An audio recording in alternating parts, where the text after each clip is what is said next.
Probably continue working on that to figure out how they're giving back and what the issues are that they care about. So we're really excited to be talking about that with them today.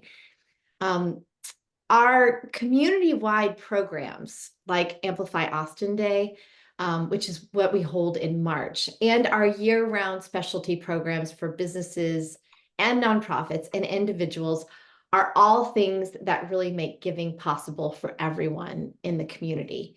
At I Live Here, I Give Here, we envision a Central Texas where every community member is engaged in giving, whether that is $5 to an organization they care about, whether that is writing postcards to returning veterans, whether that is walking a foster dog, whatever it is, we want to create a Central Texas where everyone knows how to give back and is engaged in giving back.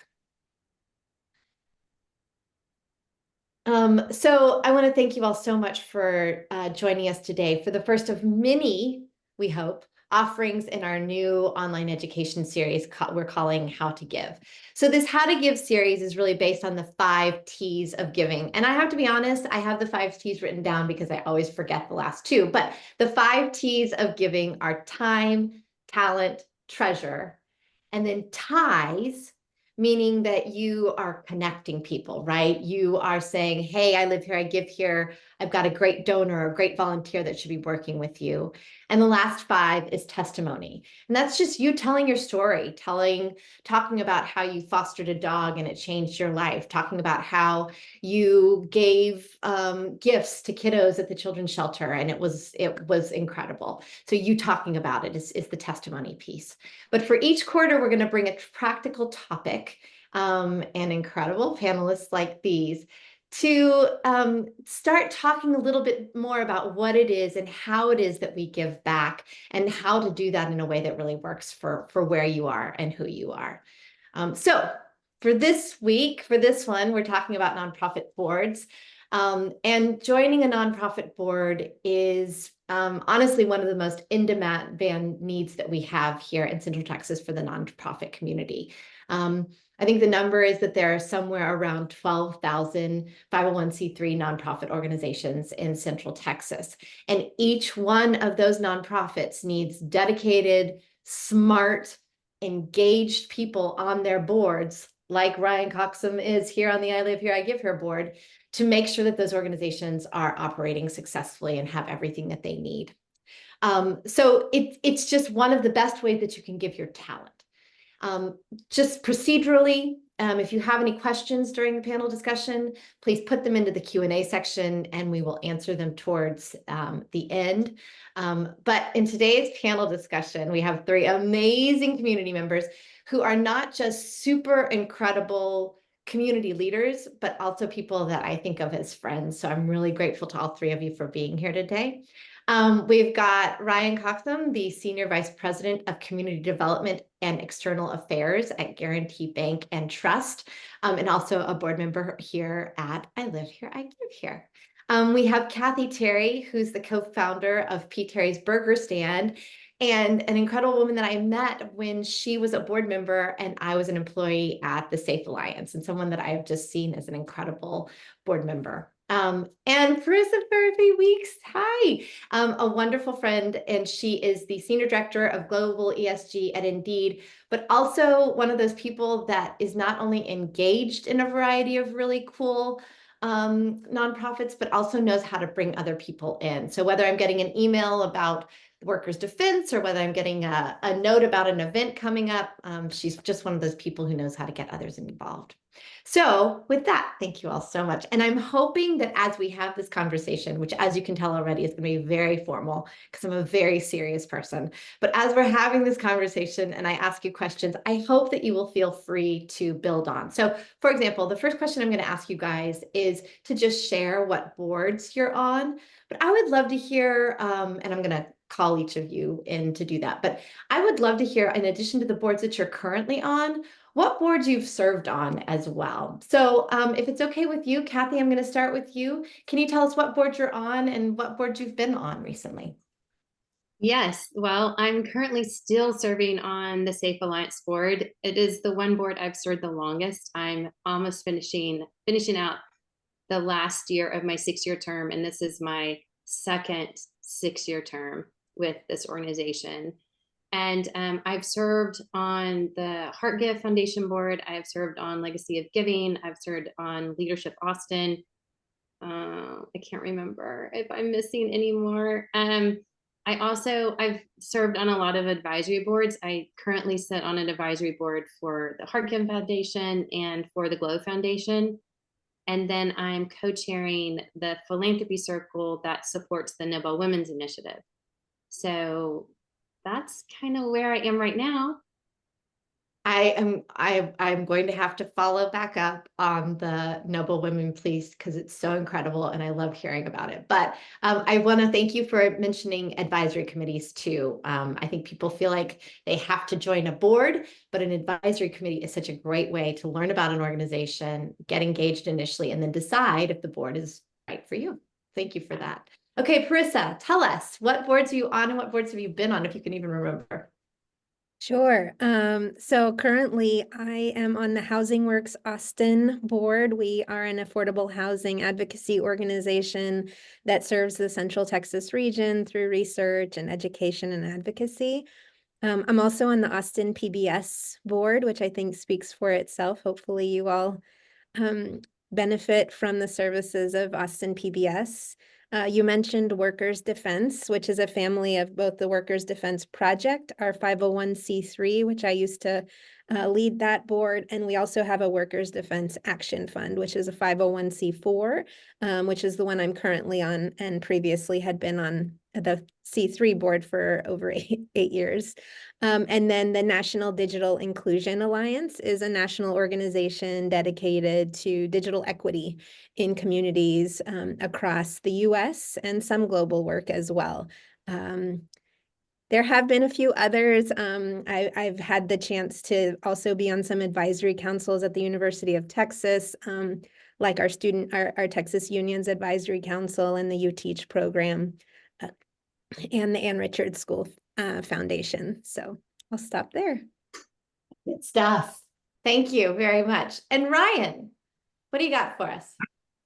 Um, let's see. So currently I'm on Ballet Austin board. That's my longest serving board. And then shortly after that, I got on the I Live Here, I Give Here board. And then after that, in the past, I rolled off that board, but it was the Trail Foundation at the time. Now it's the Trail Conservancy board. And then I like doing a lot of advocacy work, and I'm sure we'll get to that. But I'm on the for Texas Bankers Association, so obviously being a banker, dealing with local and state and national issues, and I'm also on the American Bankers Association board, and then or one of the advisory boards. And then let's see, fun fact, I'm actually on advisory board for Delta Airlines as well. So. Well, I think we have some thoughts for you. Look. And Ryan, you and I served on a task force together and when Mayor Adler was the mayor, and he had a task Yes. force on institutional racism and systemic And inequity. that was one of my first, and I'm glad you brought that up because that was one of my first kind of ski taste of trying to do advocacy work. And I will say that is an amazing way to meet lifelong friends because that is where we met on it. And then I remember for Leadership Austin, I met one of my dear friends because I got tapped to be on the governance committee. And so, that's one of the things I love about board service is that, I always feel like Austin, you have all these people, but it's pretty much the 20% doing most of the work. Hey, it is what it is. And that's and I that's how could you end change up. that. Yeah, we should change that, but that's how you end up knowing. So when you get on these phone calls and be like, "Do you know Kathy?" You'd be like, "We've known each other for a long time." I love that. So just so you know that I come to this not just as a person advocating for board service. I served on the Aid Services of Austin board and then became the board chair. And Ryan, to your point, some of my best favorite people, Dr. Aisha White, Noel Landit, Garrett Hagley, like these are all people that like I keep up with on a regular basis, like some of my favorite people in the world. And that was, I mean, 7 years ago that I was on a board with them. So I love the friend making piece of No, that. and it's true because Dr. Aisha White, we were on the Ballet Austin together. She was kind of in the cohort that I got in with. And I remember when we were actually looking for executive director with I Live Here, I Give Here. And I loved our last executive director. So, of course, the new person coming in, I'm like, mm-mm. Yeah, And somebody said Piper. I'm really like, I don't failed. know. I don't know her. But Dr. Aisha White called me and she's like, oh, no, she's good people. Da, da, da. And I'm like, I guess we're going to give her a little chance. And then look what happened. Thanks, Ryan. I'm loyal. That's all. Like I'm loyal. Fair. Fuck. And just sorry, and I now am on the Annie's List board, and I am the finance chair there. But I also appreciated you all mentioning the city because I was on the Commission for Immigrant and Refugee Affairs. That's another way to get involved. I love that. So thank you very much for that. So Kathy, I want to go back to you. Thinking about getting involved in boards, I know that you have always volunteered, always given back, but what was the thing that made you think, okay, I'm going to get involved in a board, I'm going to join a board? What was kind of the thing that took you to in that direction? And that actually it was someone I volunteered with. So I was a direct care volunteer at Austin Children's Shelter for a really long time and loved the mission. And a former volunteer was a board member and just kind of asked me one day, hey, would you ever consider it? And I was like, I don't even know what that means. I don't even know what board service means. Like, what could I possibly even bring to the table? And so over a few years, you know, she kept asking me and eventually I agreed. And like I said, I didn't really know, you know, what specific talent I had, but I did know I was deeply passionate about the mission. And so just knowing that my hands-on experience gave me a firsthand understanding of the incredible impact that we were making in the community. And I think that passion drove me to want to contribute in a more meaningful way. So if that means board work, I'm all for it. And I really believe that we are the happiest as well as the most beneficial to society when we're doing things to help other people. And so the board is just another way for me to participate in the community. But I have to say, my heart, I love the direct care volunteer. I love the advocacy, the committees, because I feel like that's when you really get down into the meat and potatoes, right? And it just basically, I think the board, being on a board, it gives you an opportunity to see your community from a perspective of someone else. And it allows you to practice empathy. In fact, I think everyone should be required to do community service because it allows you to get close to the issues. And like I even tell my kids, you know, you can't solve a problem you don't see. And unfortunately, we live in a community where you can go through a whole day, you can go through a whole week, you can go through a whole year and not see any pain, suffering, or inequality that is prevalent in our city.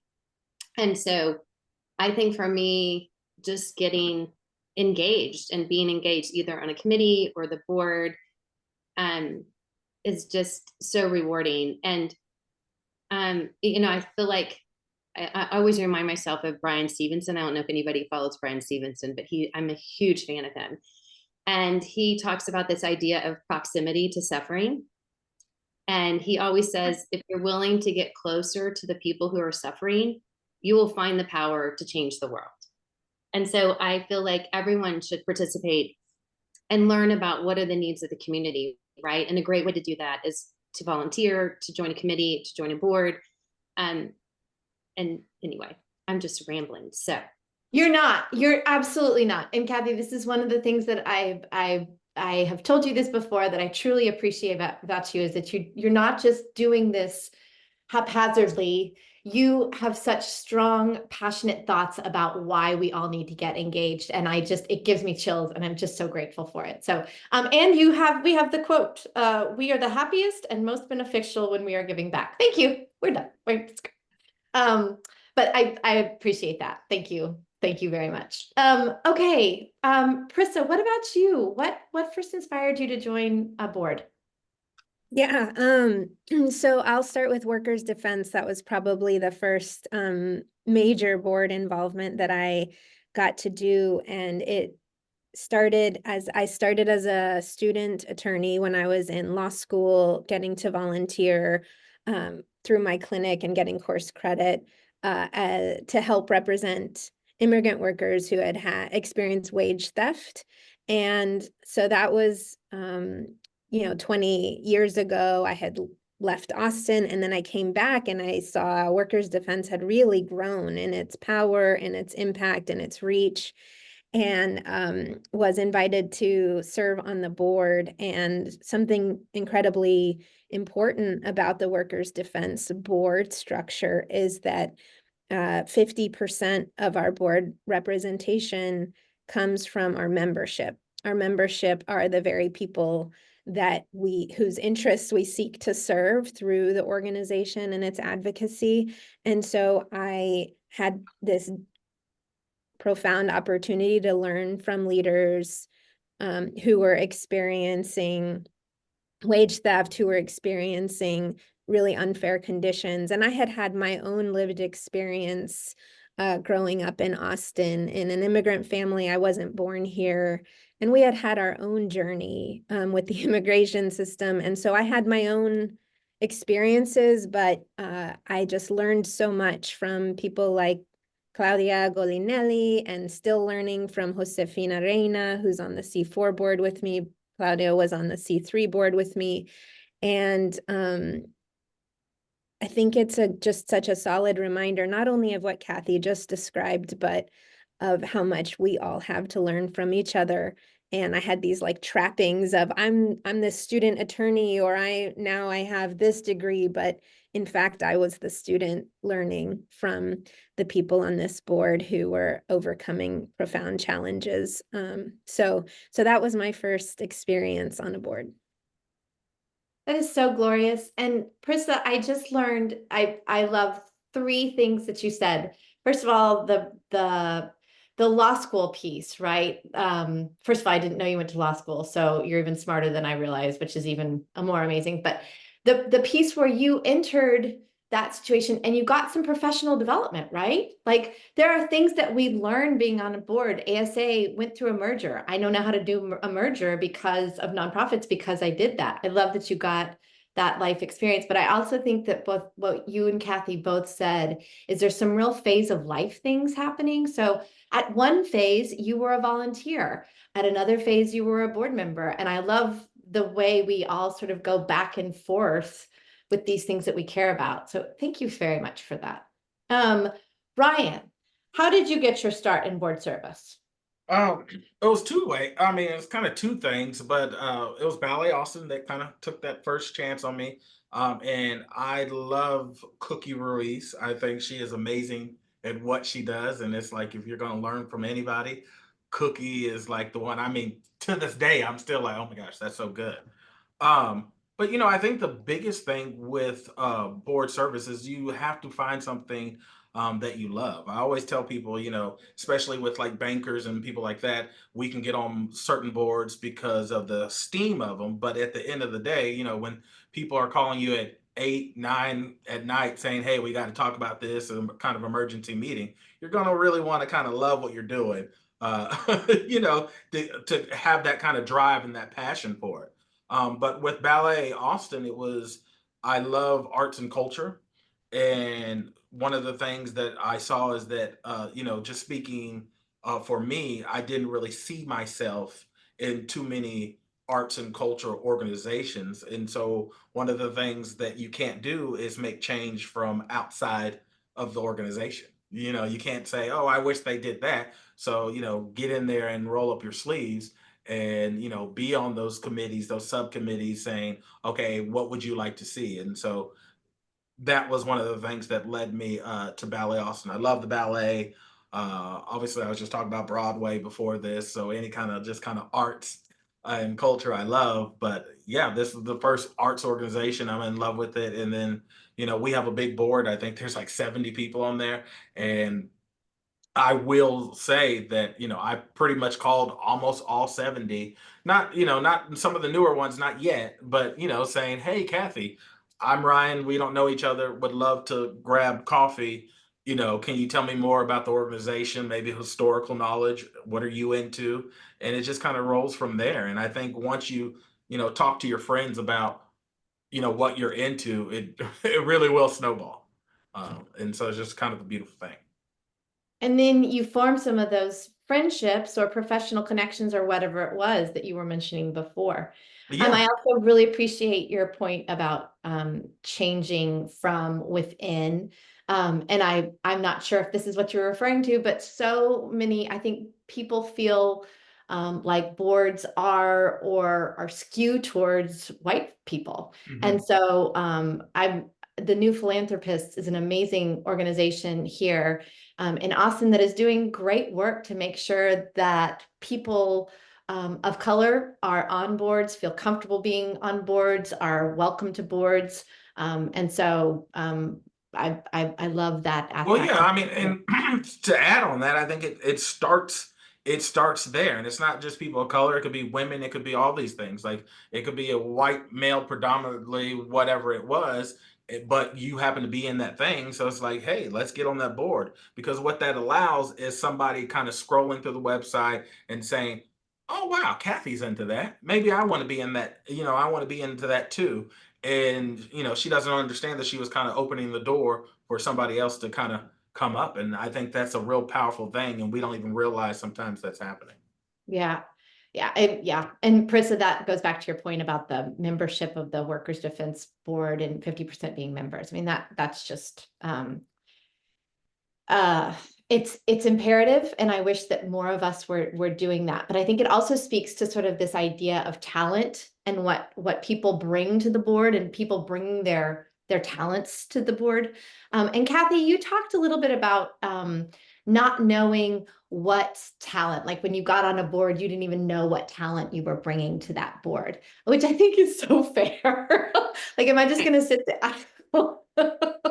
But so I'm curious, what talents do you bring to a board? Once you started getting on boards, what did you realize were some of the things that you were really good at contributing to boards?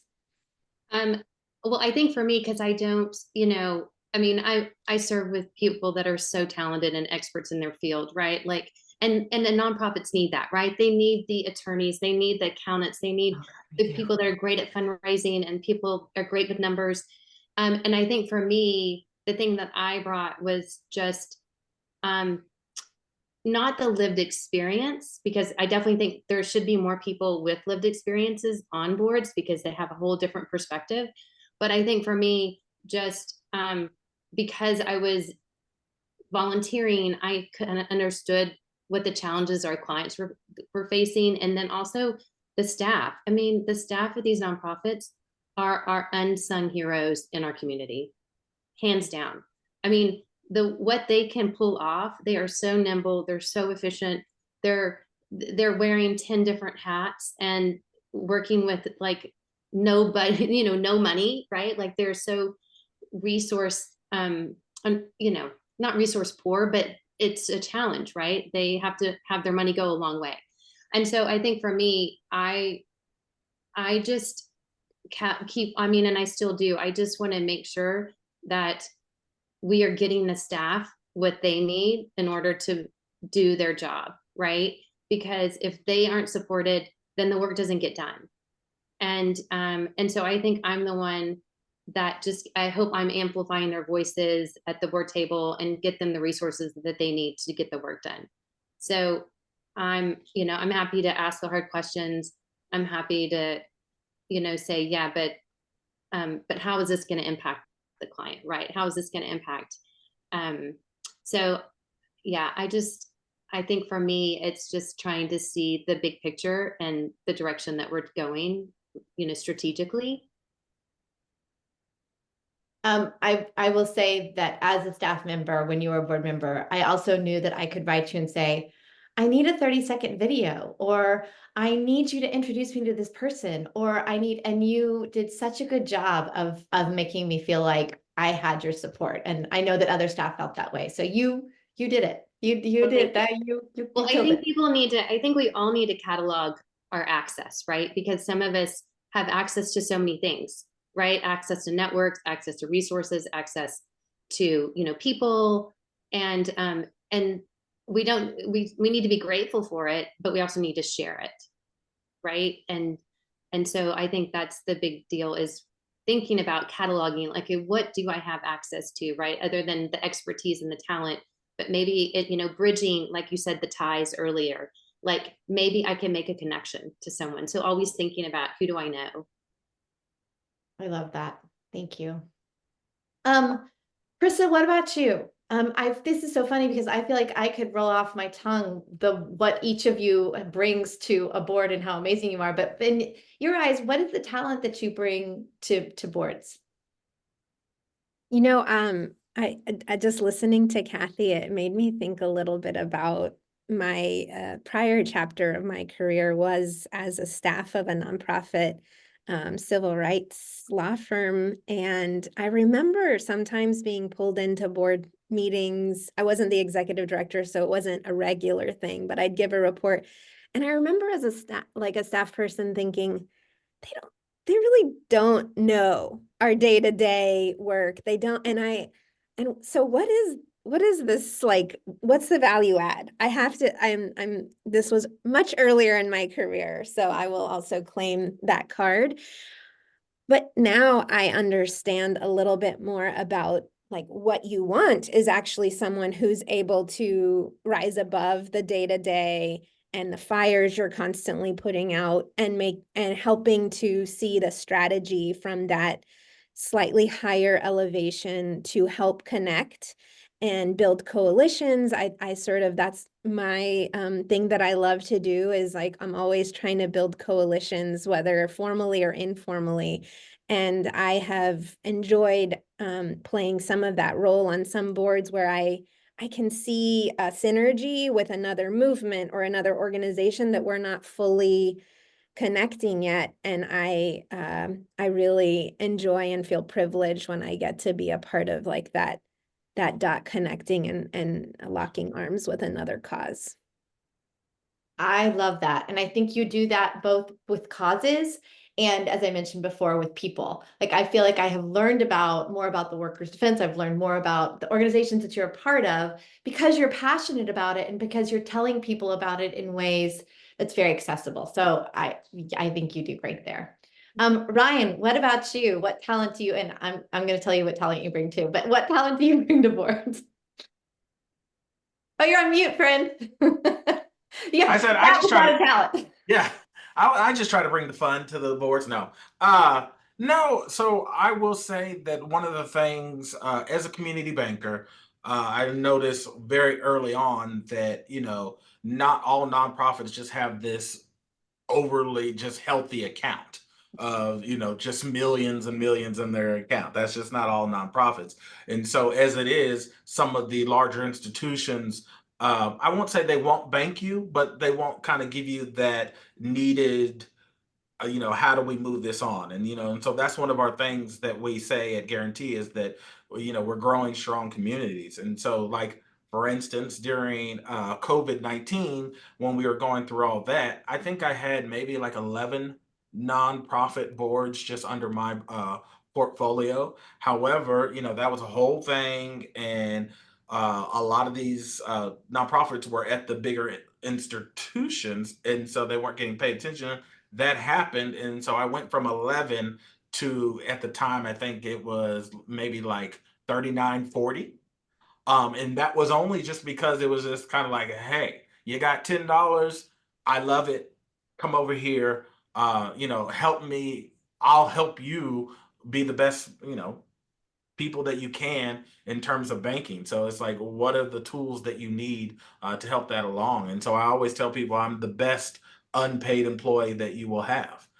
So you need you need to deposit a check and you can't get there. Most of the time I probably will drive over there and get it for you, or work things out, because I think the financial health of organization is a very important part. But like you said, in all these that we said, especially Kathy, when you're saying, sometimes it's being a good lawyer or a banker, or we need architects, we need all sorts of things. And so that's where I try to grow in. And so now my portfolio, I think I have like maybe a little over 50 now, just nonprofits, just trying to help them. Well, I can attest that when I need something, and I'm struggling, I just pick up the phone, send a text, and you are extremely helpful in that front. Then that's a very like operational thing. But the other thing that I really appreciate you as a board member is that you do ask the hard questions. And you can do it in a silly way, or you can do it in a serious way, but I think that you make sure that we are not just coasting along. And I'm just real grateful for that. Yeah, So. no, I try to get in, but I think everybody, when you're first starting out on nonprofit service, I think it is a little like, okay, what am I going to do? What am I going to bring to the table? But I feel that, if it's a passion, everybody can bring something to the table. And you have to kind of do that. But I also think on the flip side, it's our jobs as some of these seasoned, nonprofit board members to bring other people into the fold and to ask those questions and say, hey, what are you into? That's why I love I Live, I Give here. I'm not telling people where to give and you have to give to the dogs and cats, or you have to give to the salamanders. You remember that way back in the day? But it's just, what are you into? And we can kind of be that hub and point you the right direction, because there's so many fabulous organizations in the city. Oh, y'all are so good. First of all, I want people to know that they can put questions in the Q&A section if they have questions. But I'm gonna move us around a little bit. And Parisa, when you are thinking about your role as a board member, what is the most important thing that you bring as a board member? And I just, for myself as a board member, one of the most important things that I feel like I bring as a board member is reliability, consistency. Just being the person that makes sure to show up and answer the call and do those sorts of things feels important to me. But that's a very basic thing. So what do you think the most important role of a board member is? I think that's so important for you to remind us of, because it's easy to assume that you're not critical, and that might lead you to accidentally not be as consistent or reliable as a board member. So such a good reminder that you just gave. I feel like one of my most important jobs, and of course it depends on the moment and on the board and what the need is, but one thing that feels quite constant is just making sure to support the staff and give them the most solid ground from which to operate.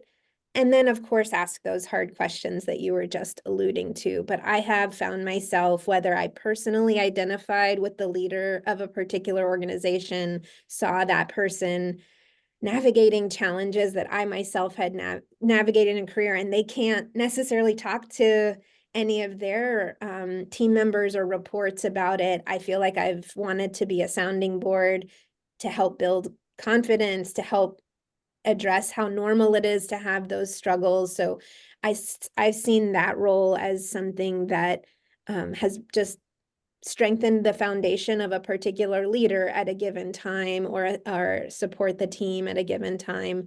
But then I think when things feel stronger and stable, then you kind of have built that trust so that you can ask harder questions that maybe they just have lost sight of because they're firefighting. So, but first and foremost is, I think, supporting that team and that staff.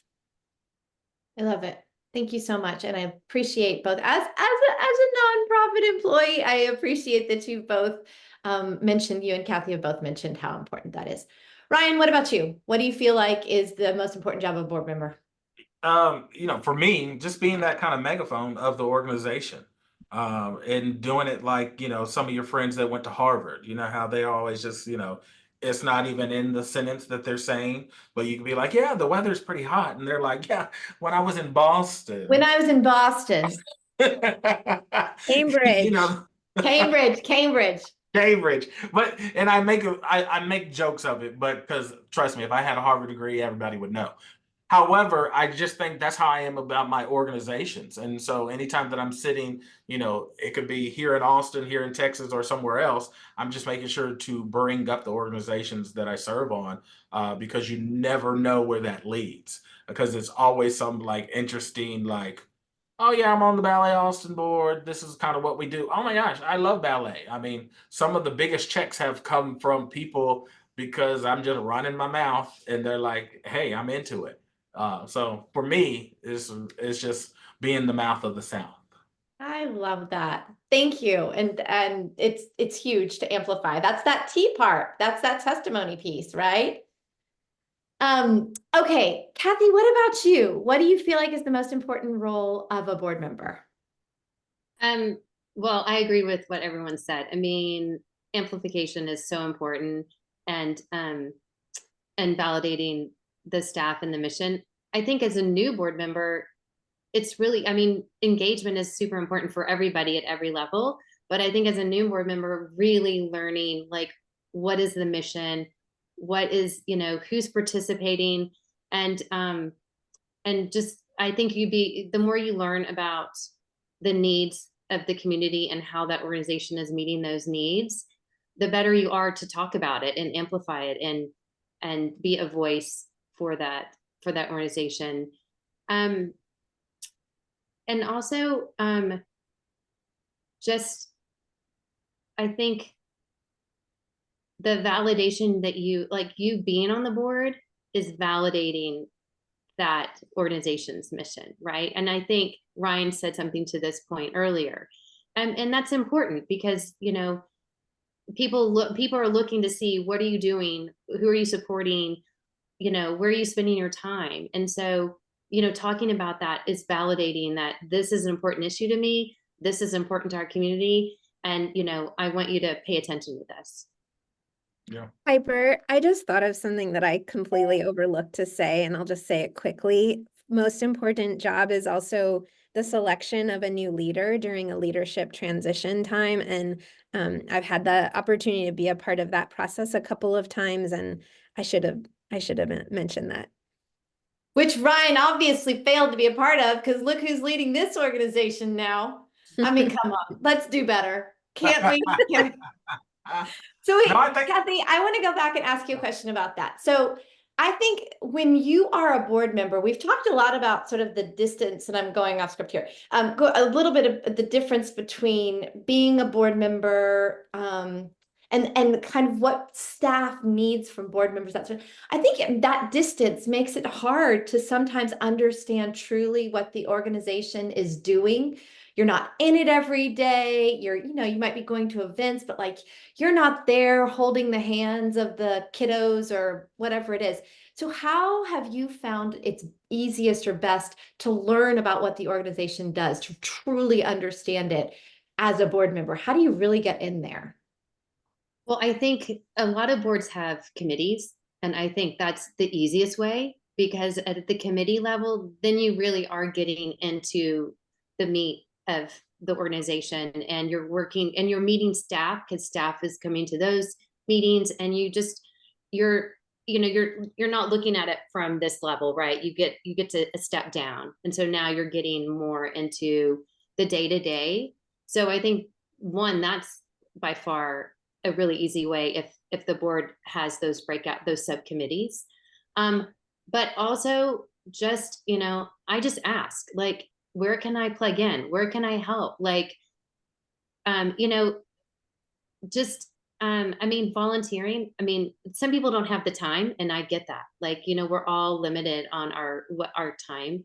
But if you do have the time to volunteer, or just, ask him, like, can I stuff envelopes? Can I help? Like, how can I just be around the people who are doing the work in whatever way you can? I think on the flip side of that too, I think that's important, but I also think pacing is a very important part of board service. And what I mean by that is, kind of setting a great pace as you're working and as you get on the committees, because burnout is very real in the life of a board member.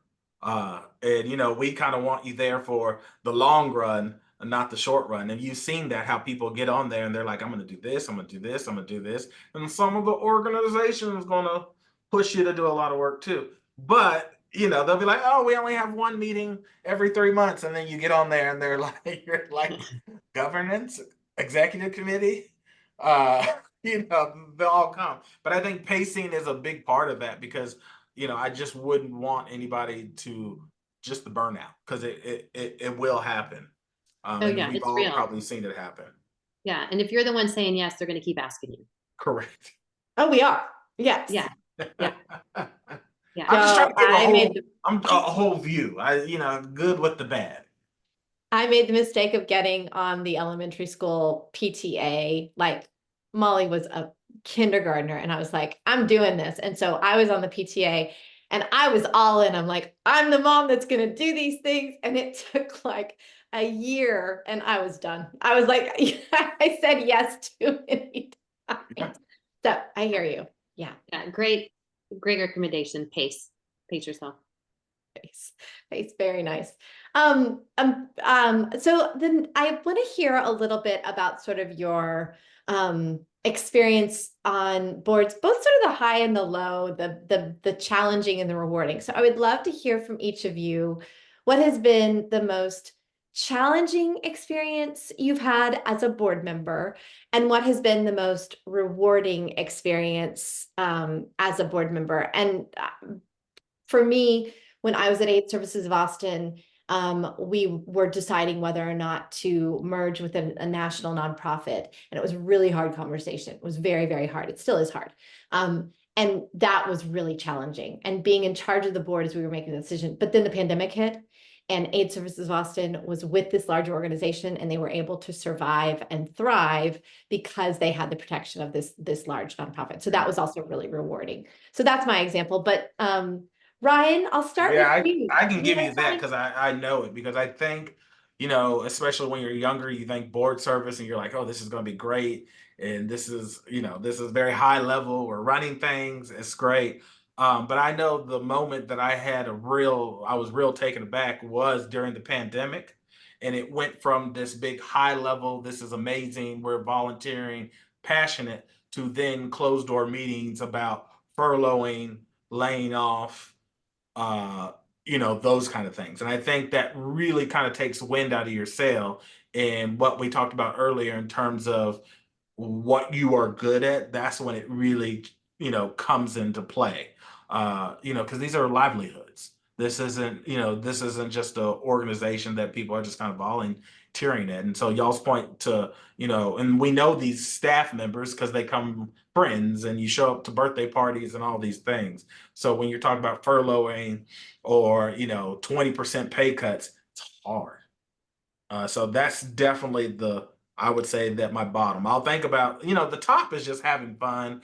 And when you see the impact that you're making, or if you see the smiling faces of kiddos, or like in my line of work, when we do initiatives that get people into homes, families into homes, and when they actually sign on the line and they have this low interest mortgage loan and they're all happy. I mean, you can't help but like feel giddy and like under the covers at night and still talking about like it's just a great day. It's just a great day. People got school supplies. So I just think when the impact works and it hits, that's amazing. Ryan, have you ever been to a Ballet Austin performance and been sitting in the audience and just been like, I helped do this? Yeah, all the time. I mean, all the time. And then this, especially like when you see your name in the back, or I mean, you can't help but be proud of like this doesn't just get run by itself. I mean, we have obviously over there it's just amazing staff and all those things, but I really feel like after the pandemic, when all these organizations were still standing, I mean, actually that's probably my greatest of those 40 something at the time that I had, all of them were still standing after the pandemic. Now, Wow. some we were right on that, we were holding on On a the little razor's bit, edge. but all were still standing. And I still have people that will write notes later to me, and I still have them in my thing saying, hey, we wouldn't have made it without the help of, you and Guaranty Bank. Come on now. Like I'm done. Like I'm so happy. So yeah, that's probably mine. That's awesome. That is awesome. Kathy, what about you? You have thoughts about the most challenging or the most rewarding experiences you've had on a board? Yeah, I think for me, one of the toughest challenges I faced as a board member was making the difficult decision to sunset a program Mm-hmm. that was no longer creating the impact that we needed to justify its cost. And that was so incredibly hard because these were programs that represented the heart of the organization's mission, right? And so you're like, how do we, no, like, how do we shut that down, right? But I think, as a board member, we have a fiduciary responsibility to ensure that the organization's resources are being used effectively, which means we have to make tough calls to ensure the programs we support are both sustainable and impactful, even when it's difficult to let go of something that's been, kind of the heart of the organization for a long time. So I think that was probably the hardest thing for me personally, was just to admit that, the environment has changed. I mean, so much had changed that it just wasn't sustainable anymore. Regulations had changed, money had changed, the whole thing had changed. Yeah. Yes. And you're just holding on, just no, right? But just coming to that realization. So that was challenging. Obviously the most rewarding, like Ryan said, are the success stories, right? Like there's nothing more rewarding than hearing how someone's life has been positively transformed through the work of an organization that you are a part of. And knowing that you're making a tangible difference in someone's life. I mean, like that's the reward, right? Like that's where you feel, that's that dopamine hit or whatever it is, right? That says, oh, okay, this is why I'm doing it. I mean, it's those heartfelt moments that give me hope that we can build a stronger community that works for everyone. So just because I'm super jealous and also excited about it, do you have any examples of when you've heard a story like that, maybe with the Nobel Women's Initiative? And if you want to take just a second to tell us about the Nobel Women's Initiative, that would be fine too. I'll be quick. So the Nobel Women's Initiative, it's a global initiative. It's 7 female Nobel Peace Prize laureates who have come together to use their cachet, their platform to basically spotlight grassroots activists all over the world. And these are, mostly women who are fighting for peace, justice, equality in, war-torn communities. And so the laureates come in and either, give them access to media, give them access to networks, give them access to government officials, hosting a meeting with the president and allowing, an indigenous group to come in their place to hold that meeting, right? Which is what I love. It goes back to the whole access, right? Like they are using their access and share it to uplift someone else, right? And so there are definitely success stories where I've been in countries where, there has been a meeting with the president and, and they show up with 20 indigenous women and say, I'm ceding my time to these women. And it happens. And they take notice and things change, right? And that's what it's all about. Like using your resources for good. And so it's fascinating, but we can do that. I think it's important for me to be a global citizen, but I also feel like it's important for me to be a local citizen. And the better global citizen I am makes me a better local citizen, right? But it's all about being part of the community and knowing that we're all connected. Yeah, and being a good local citizen helps you be a good global citizen too. I think those things are absolutely interchangeable. That's awesome. Thank you for telling us about it. I just love it. That's amazing. Parisa, what about you? What do you find when you think back on your board service? What's been the most challenging and what's been the most rewarding experience you've had? Sure. Yeah, I think the pandemic brings up a lot of that challenging chapter for me, whether and in addition to many nonprofits facing major financial challenges during that time, Ryan talked about that well. So maybe I'll focus on a different aspect that was hard, which was no one had a full cup from which to operate, whether it was staff or board members. And so it made for a very difficult time making those clear-eyed decisions. And in particular, for example, on some of the boards I was on, and I'm thinking of Workers' Defense, because we were also embarking on a national search for a new executive director during the pandemic. So many of the board deliberations and decisions benefit from stronger relationships on the board, but it was very hard to deepen those relationships during the pandemic, trying to do everything virtually. We also had simultaneous interpretation because for many board members, not everybody could speak the same language. So I'm thinking back to just how trying that time was, and having to do what Kathy mentioned, which is like pick strategic priorities at a time when the needs were actually like growing, and feeling like, should we hop on to providing immediate food relief when we're a workers' rights organization? Like things just were really hard to make tough priority decisions during that time. So that was like an unenviable time. But it also built so much, so many learnings, so much resilience, and coming out the other end of that. And we stand strong now, I think, is the reward at the end of it.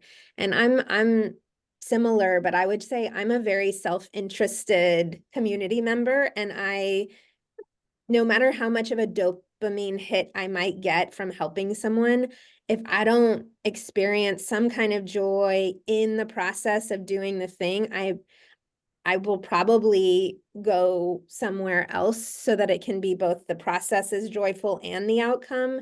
And so I've just am so grateful for being around people that make it meaningful to do the work along the way. Speaking of gratitude, you all were a part of boards and engaged during the pandemic and post-pandemic, and you're still doing this work. And so I just want to thank you all for that. It was, I mean, for everybody, for 1,000 different reasons, it was a really hard time, but to help nonprofits through that period took a toll. So thank you all very much for that. Hey, Piper, you have a really good question in the chat. Yeah, I do. Are you ready? So here's a question from the chat. You all are very accomplished community members with deep ties, and I'm sure that some of those ties are a result of being on boards. What recommendations do you have for someone on how to get onto a board if you don't already have those ties? Thoughts? Kathy, you want to start? Thoughts on how to get onto a board?